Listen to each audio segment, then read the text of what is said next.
और हमारी यही प्रेयर है कि अदर देन पुलिस ऑफिसर्स कोई स्पेशल टीम इन्वेस्टिगेट करे इस मैटर को, चाहे वो सीबीआई हो, एनआईए हो। और एनआईए हम इसलिए कह रहे हैं क्योंकि मैटर अगर आईएसआई से रिलेटेड है, अगर कोई इंटरनेशनल एजेंसी है या कोई गैंग है, कोई इस चीज को ऑपरेट कर रहा है, कनेक्शन है उसका, अगर वो कुछ ऐसा जनरेट करते हैं, do they have any transaction, do they have any trail, money trail हो सकती है या कोई कॉल डिटेल हो सकती है। जो परिवार था वो थोड़ा संतुष्ट नहीं था, क्योंकि जब आप पोस्टमार्टम करवाते हैं तो उसके बाद सारी एजेंसीज या सारी मशीनरी फिर स्टेट की है, लैब्स उनकी, डॉक्टर्स उनके, पे रोल्स पे उनके, तो कहीं ना कहीं उन्हें ये सस्पिशन है, लाइकलीहुड ऑफ सस्पिशन, कि कहीं ना कहीं वो मैनेज किया जा सकता है।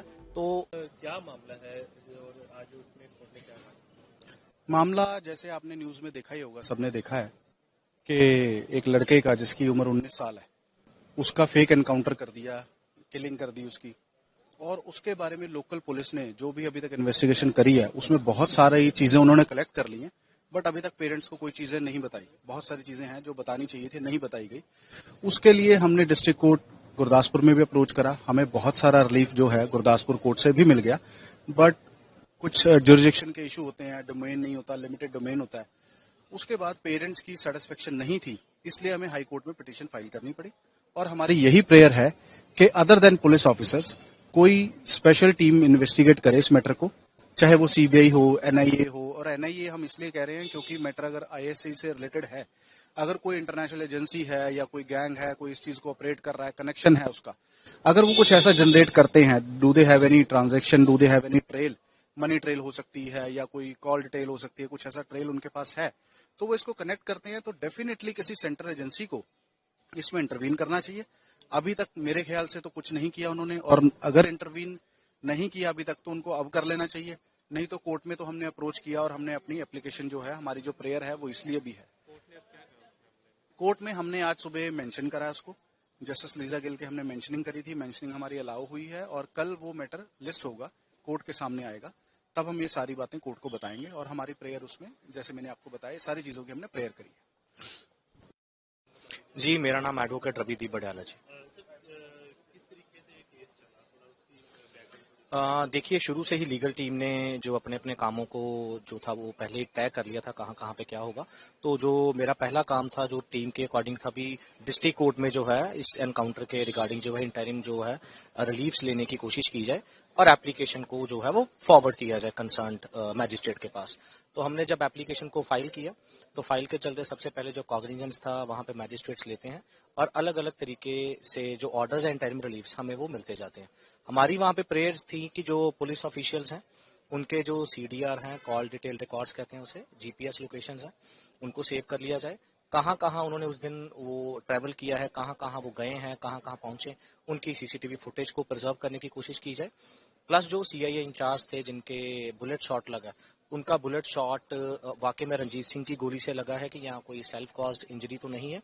और लास्ट में जो था हमारा कि जो मेडिकल बोर्ड जो है वो कंडक्ट करे, इंडिपेंडेंट बोर्ड, सारा का सारा पोस्टमार्टम।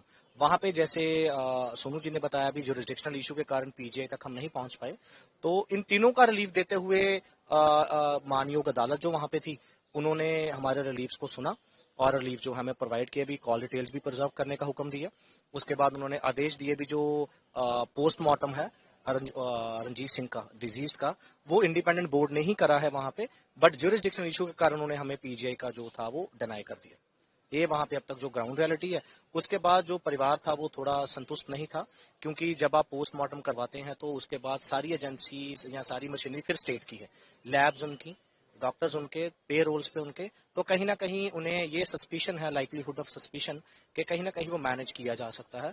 तो दोबारा से पोस्टमार्टम की जो एप्लीकेशन है इसी पिटीशन में हमने उसकी की प्रेयर करी है, और इंडिपेंडेंट जांच के लिए हम लोग जाने वाले। जी रवि जोशी एडवोकेट। जिस तरीके से इसको लेकर कई सवाल भी खड़े हैं, सरकार कुछ कह रहा है, प्रशासन कुछ कह रहा है, आप इस मामले में कोर्ट पहुंचे हैं, हाईकोर्ट पहुंचे हैं? देखिए, अभी मिस्टर गिरी ने और मिस्टर रवि बड़ियाल जी ने आपको सारा टेक्निकल सारा बताया है, लेकिन अगर कहीं पे भी जहाँ पे आईएसआई का नाम आता है वहाँ पे जो है एक इंडिपेंडेंट एजेंसी जो है नेशनल लेवल की, जैसे एनआईए, उसको इन्वॉल्व करना चाहिए। अभी तक स्टेट गवर्नमेंट ने अभी कोई लेटर नहीं लिखा है, कई एनआईए को इन्वॉल्व नहीं किया है, बिकॉज इसके अंदर पूरे देश की सुरक्षा का मामला है। ये मैटर अगर उन्होंने इनकाउंटर किया है या जो भी मिसहैपनिंग हुई है, कुछ ना कुछ तो हुआ है, और ये मीडिया के अकॉर्डिंगली और जो हमें वहां पे बताया गया अभी 3,000 रुपया अभी एडवांस दिया था, 3 लाख की कोई बात कर रहा है, 5 लाख की बात कर रहा है। दोनों पुलिस ऑफिशियल देखो वहां पे चौकी जो वहां पे चेक पोस्ट थी वहां पे कोई दरवाजा नहीं है, कोई कुछ नहीं है, वहां पे असला भी पड़ा होता है। तो पता नहीं क्या क्या कुछ चीज निकलती।